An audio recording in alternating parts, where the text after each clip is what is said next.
오늘 하나님께서 우리에게 주신 말씀은 마태복음 3장 1절에서 10절까지 말씀입니다. 제가 가진 신약 성경은 2페이지에 있습니다. 네, 우리 말씀 찾으신 줄 알고 같이 합독해서 올리도록 하겠습니다.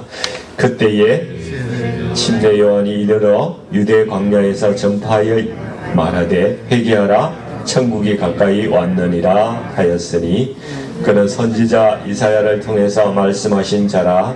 일러스되 광야에 외치는 자의 소리가 있어 이르되 너희는 주의 길을 준비하라 그가 오실 길을 곧게 하라 하였느니라. 이 요한은 낙타털 옷을 입고 허리에 가죽띠를 띠고 음식은 메뚜기와 석청이었더라.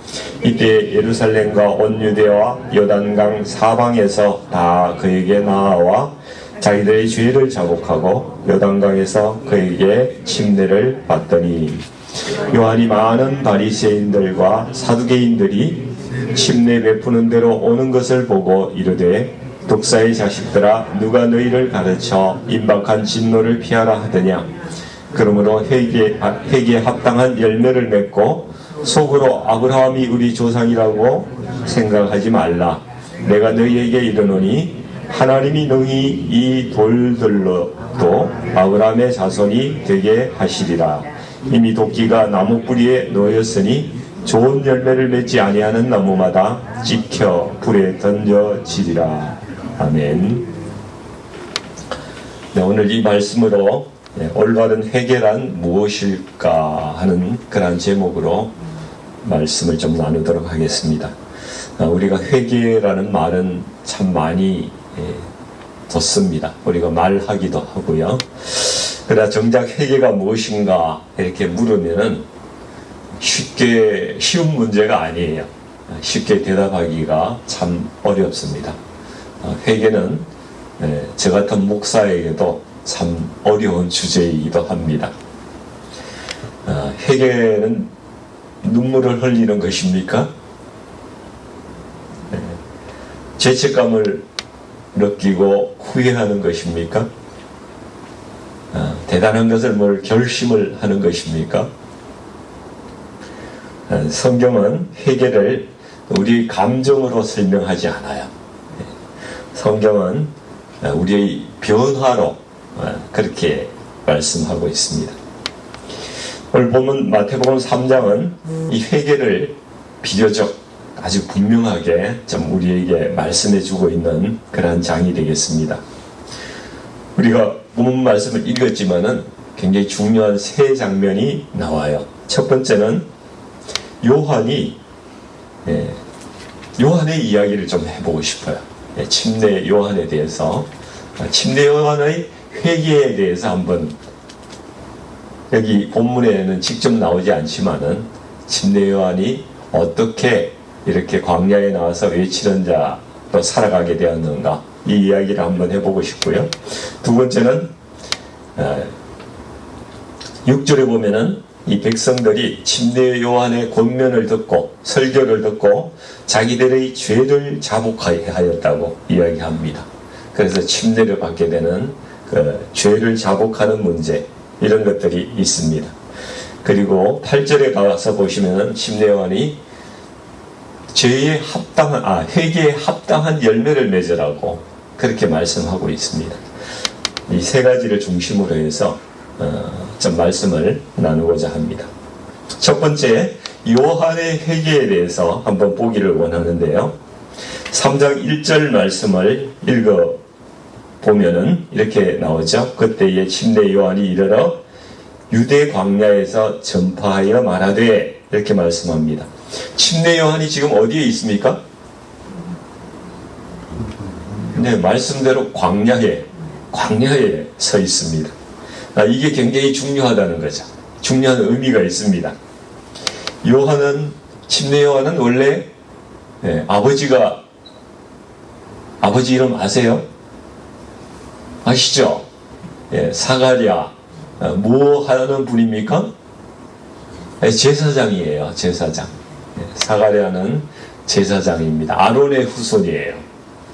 그러니까 침례 요한은 제사장 가문에서 태어났습니다. 그가 만약에 태어난 그대로 체제대로 그러한 데서 살았다면은 그가 지금 광야에 안 있고 어디에 있겠습니까? 성전에 있어야 되는 거야.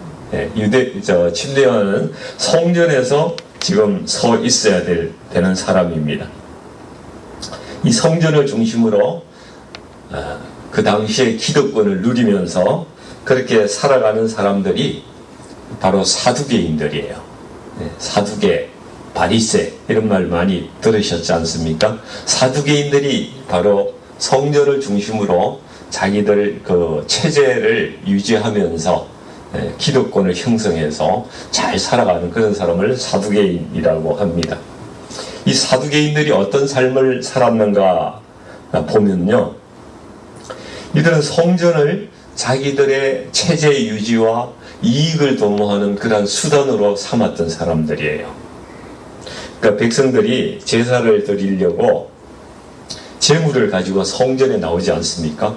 그럼 제사장들이 보고 이 제물은 흠이 있다, 불합격 판정을 내리는 거예요. 그러면은 제사는 드려야 되겠고 제물은 없고 어떻게 해야 됩니까? 성전에서 제시하는 제물을 고가에 울며 겨자먹기로 비싼 가격에 살 수밖에 없는 거예요, 백성들이. 그래서 거기에서 이익을 취한다는 거죠. 그리고 또 모든 이스라엘 남성들은 1년에 한 번 반세겔씩 성전세를 내도록 그렇게 율법의 말씀이 있죠. 성전에 필요한 것들을 보수하고 성전을 유지하기 위해서 그렇게 세금을 내도록 했습니다. 근데 성전세는 성전에서만 쓰는 세겔, 성전 세겔로만 내게 돼 있어요. 그러니까 로마 당시에 이렇게 통용하던 로마 화폐나 유대의 화폐는 성전에서 받지 않습니다. 환전을 해야 돼요. 이 환전이 독점이지 않습니까? 그러니까 또 환전의 수수료를 이렇게 높게 붙여가지고 받는 거예요. 그래서 사두개인들이 그런 이제 이익을 취득한 겁니다. 한마디로 그죠? 날강도 아닙니까? 강도들이에요. 그래서 예수님께서 성전에 가셔서 성전을 청결하는 일을 요한복음 2장에서도 하시죠. 채찍을 휘두르면서 재물 파는 자들과 환전하는 자들의 상을 불러 엎으셨다고 그렇게 말씀을 하십니다. 얼마나 진노하셨어요. 내 아버지의 집은 만민이 기도하는 집인데 너희가 강도의 구려를 만들었도다. 이렇게 하시면서 이 사두개인들에게 진노하시는 거예요. 침례 요한이 가만히 자리에 있었다면 제사장 집안에서 잘 자라서 성전에서 이러한 일을 하고 있었을 거예요. 그러니까 아마 이 땅에서는 잘 먹고 잘 살았을 것입니다. 그런데 오늘 1절 말씀을 보니까 요한은 그 자리에 있지 않더라는 거예요. 그는 광야로 나갔습니다. 성전을 떠나서 광야로 나갔어요. 광야는 어떤 곳입니까? 어떤 보호막과 울타리가 아무것도 없습니다. 사회적으로 뭔가 기득권도 없습니다.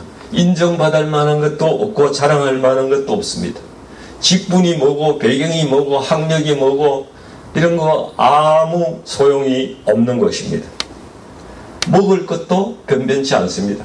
메뚜기 잡아먹고 석청을 먹었다고 하는데 석청은 야생 꿀 로얄 젤리라서 너무 잘 드신 건가요? 이거 뭐 많겠어요. 로얄 젤리가 어쩌다가 발견되는 거지. 메뚜기 잡아먹고 오므라이스도 없고 와플도 없고 먹을 게 없는 거예요. 광야는 하나님 말고는 아무것도 붙들 것이 없는 것입니다. 주시면 먹고 안 주시면 못 먹고 그렇게 살아가는 곳입니다. 요한이 광야로 나왔다는 것은 요한이 회개했다는 증거예요. 자기의 삶에서 불의한 자리에서 떠나서 새로운 곳으로 옮겨갔다는 변화의 증거 아니겠습니까? 회개는 말로 하는 것이 아니라 자신의 자리를 옮기는 것입니다. 익숙한 자리에서 나오는 것이고요. 불의한 곳을 떠나서 하나님 앞에 서는 것입니다. 침례 요한이 다른 사람에게 회개하라, 천국이 가까이 왔느니라 이렇게 외치기 전에 자기 인생 전체를 가지고 진정한 회개가 무엇인지 침례 요한은 실천하고 이미 보여준 사람이라는 것이죠. 그러니까 당당하게 회개하라 이렇게 외칠 수가 있었다는 이야기입니다.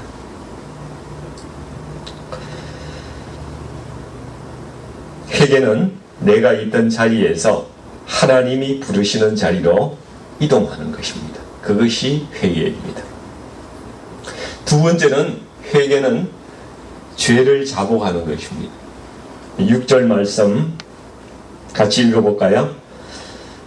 자기들이 죄를 자복하고 요단강에서 그에게 침례를 받더니 이렇게 말씀합니다. 요한의 설교를 들은 사람들은 그냥 감동만 받는 것으로 그치지 않았습니다. 그들은 죄를 자복했어요. 자복한다는 말씀은 죄책감을 느꼈다 뭐 이런 정도의 수준이 아니라 자기 죄를 다른 사람에게도 하나님께 다른 사람에게도 공개적으로 드러냈다는 거예요. 오픈했다는 것입니다. 자신의 죄를 인정하고 드러낸다는 것이 얼마나 힘든 일입니까? 그래서 많은 사람들은 하나님 앞에서도요 변명하고 자기 합리화를 많이 합니다. 이전에 저도 그랬습니다. 하나님 어쩔 수 없었잖아요. 그럴 수밖에 없는 환경이었잖아요. 다들 그렇게 살아가고 있잖아요. 저 좀 봐주세요. 이런 마음이 내면에 있어요. 네. 다른 사람에게도 그렇게 이야기하고 싶어요. 그러나 자복하는 것은요, 이렇게 자기 합리화를 하거나 자기를 정당화하거나 이런 것이 아니라 변명하지 않고 자기 죄를 정직하게 솔직하게 인정하는 것입니다. 네, 죄를 지은 것은 지은 거예요. 우리 사랑하는 성도님들, 회개가 어려운 이유는요, 우리가 죄를 숨기고 싶기 때문에 그렇지 않습니까? 한국에서는 다치고 이렇게 상처가 나면은 약을 바르고 붕대를 이렇게 싸매줍니다. 네, 병원에서도 그렇고 약국에서도 그렇습니다. 근데 미국에서는 그렇게 하면 빨리 안 낫는다고 약만 바르고 붕대는 안 감고요, 상처를 밖으로 노출시키고 그렇게 하더라고요. 작년 연말에 우리 강아지가 밤에 카요리한테 물렸어요. 네, 심하게 물렸어요. 죽을 뻔했습니다. 그 응급 애니멀 호스피털에 가가지고 치료를 받았는데 의사가 이 상처난 데를 그냥 노출시키고요, 이빨 자국을 그냥 노출시켜서 약만 발라주고 그냥 가래요. 그래야 빨리 낫는데요. 노출시키면 빨리 낫는데요. 자복하는 것이 그런 것입니다. 그래서 하나님, 내가 이런저런 이유 때문에 부득이 죄를 지었습니다. 그렇게 변명하면서 하나님을 설득하는 게 아닙니다. 자기를 가리고 자꾸 숨기고 도망가는 것이 아닙니다. 자복은 나를 있는 그대로 드러내고 상처나고 아픈 상태, 더러운 상태, 부끄러운 상태, 그것을 그대로 드러내고 더 이상 감추지 않는 것입니다. 하나님, 제가 감추지 않겠습니다. 더 이상 숨지 않겠습니다. 저 이런 사람입니다. 주님, 저를 도와주세요. 주님, 저를 살려주세요. 어찌할 수 없는 저를 주님 받아주십시오. 그렇게 주님께 노출하고 그렇게 나아가는 것입니다. 우리는 오늘 스스로에게 좀 물어볼 필요가 있죠. 하나님 앞에서 아직 고백하지 못한 죄가 내 가운데 있는지 돌아봐야 됩니다. 회개한다고 말하면서도 끝까지 감추고 숨기고 있는 것이 없는지 우리 스스로를 돌아봐야 한다는 것입니다. 죄는 감추면요, 하나님과의 관계가 멀어져요. 하나님께서 나를 사용하지 않으시는 거예요. 나에게 임재하지 않으시는 거예요. 예수님 앞에 나아가서 이렇게 연약한 나를, 더러운 나를, 상처난 나를, 부끄러운 나를 십자가 보혈로 덮어달라고 우리는 은혜를 간구해야 합니다. 내가 나의 죄와 허물을 정직하게 드러낼 때에 비로소 예수님께서 우리를 전부 씻어주시고 또 죄를 사해 주시는 것입니다. 세 번째, 회개는, 올바른 회개는 합당한 열매가 있다는 것이에요. 우리 8절 말씀 같이 요한이 이야기하는 말씀을 한번 보겠습니다. 그러므로 회개에 합당한 열매를 맺고, 이렇게 말씀합니다. 올바른 회개는 합당한 열매가 있다는 거예요. 진짜 회개했는지 그것을 증명하는 것이 회개의 열매인데, 반드시 올바른 회개에는 그 열매가 있다는 것입니다.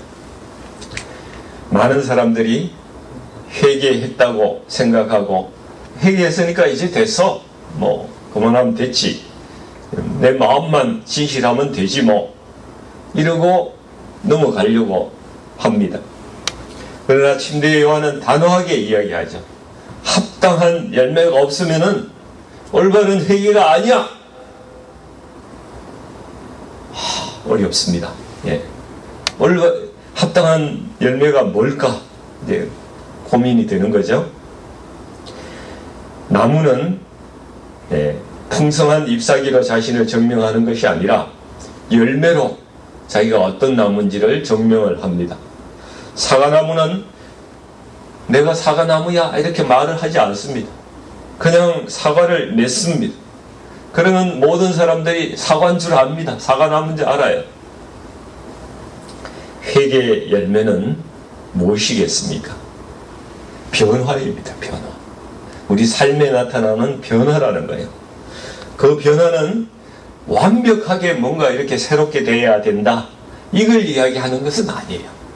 우리가 어떤 존재인데 어떻게 완벽하게 살겠습니까? 우리는 완벽하게 사는 존재가 아니에요. 그리고 실수가 없게 그렇게 변하는 것도 아니에요. 실수가 많지만은 그러나 그 방향이 바뀌었다는 거예요. 우리는 늘 실수하는 존재입니다. 예수 믿는다고 실수 안 하겠습니까? 죄를 안 짓겠습니까? 우리는 실수도 많고 죄도 많이 짓는 존재들입니다. 그러나 우리의 마음이 바뀌고 삶의 방향은 우리가 하나님께 이미 향했다는 증거가 있어야 된다는 겁니다. 이전과는 달라지는 거예요. 회개의 열매는 방향이 바뀌는 거예요. 이전과는 다른 선택을 하는 겁니다. 다른 행동을 하는 거예요. 이전과는 다른 말을 하는 것입니다. 우리의 언어도 바뀌는 것입니다. 이전과는 다른 태도를 보이는 거예요. 교회에서 한 성도님이 말로 다른 성도님에게 상처를 주는 문제가 좀 일어났습니다. 그런 일은 많잖아요. 우리 교회에서는요, 우리 성도님들이 이거 담배 피고 술 먹고 뭐 이래 해소를 안 하니까 말로 좀 푸시는 것 같아요. 그래서 변호사하고 예수 믿는 사람들이 말도 잘하고 말이 많다는 이야기가 한국에서는 그런 이야기를 해요. 그러다 보니까 말에 실수가 많은 거예요. 다른 사람들에게 상처를 주는 일이 많이 일어납니다. 그래서 이분이 잘못했구나 이런 생각을 하고 목사님께 찾아와서 목사님 제가 잘못했습니다. 회개합니다. 근데 그 이후에도 똑같은 짓을 또 같은 방식으로 똑같은 말을 하고 다니고 다른 사람들을 그렇게 똑같이 대하는 그런 게 또 하는 거예요. 이분은 정말 회개한 것일까요?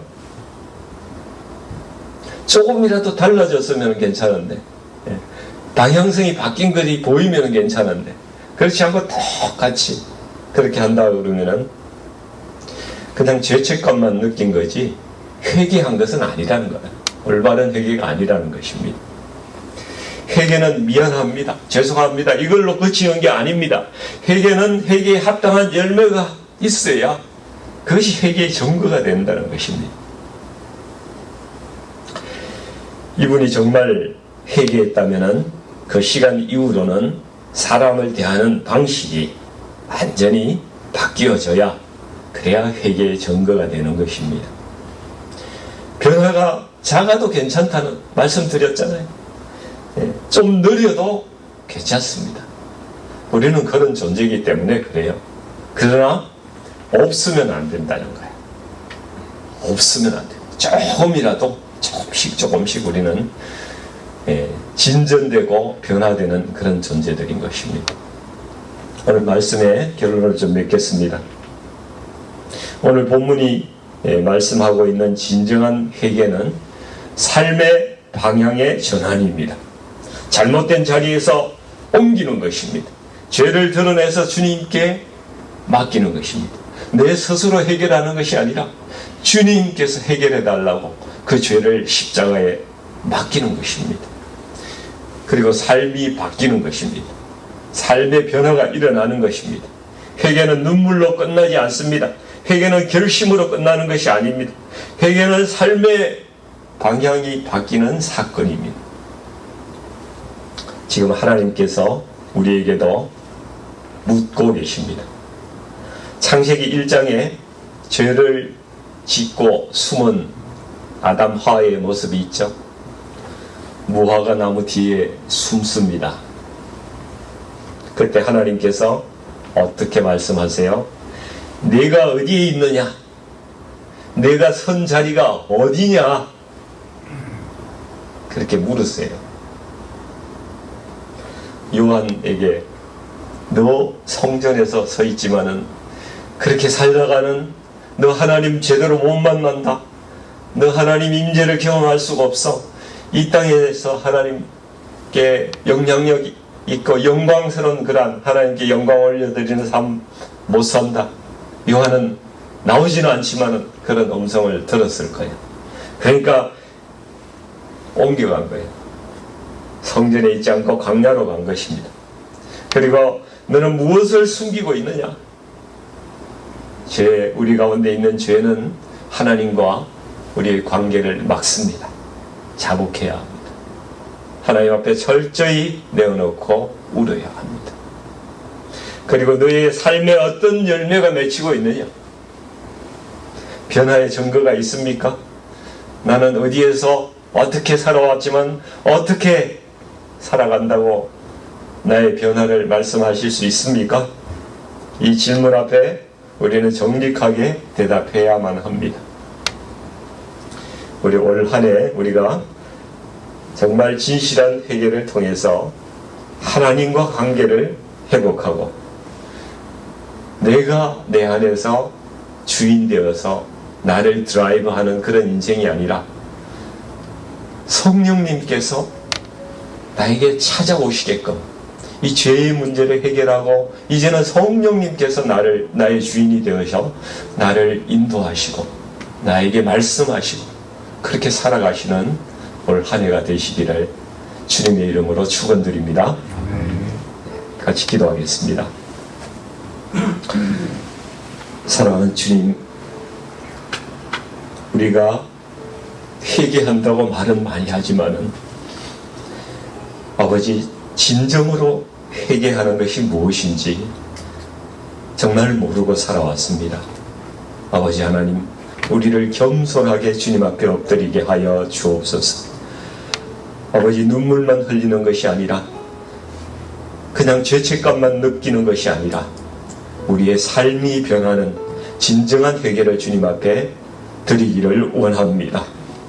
우리가 서지 말아야 할 곳에 가 있지 않게 하여 주시고, 거기서 떠나게 하시고, 우리가 가지 않아야 할 곳에 가지 않게 하여 주시고, 우리가 보지 말아야 될 것을 보지 않는 그러한 삶의 변화가 우리의 인생 가운데 있게 하여 주시옵소서.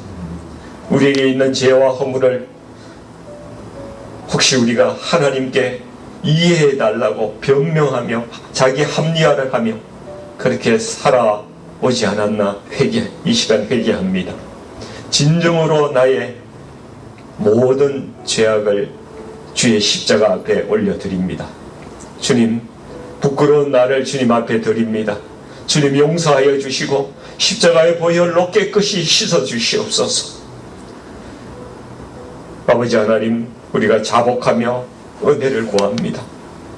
주님, 우리가 삶으로 증명하는 그러한 회개를 주님께 이 시간 올려드리며 정직하고 거룩을 회복하는 자로 하나님 살게 하여 주시옵소서. 예수님의 이름으로 간절히 기도하옵나이다. 아멘.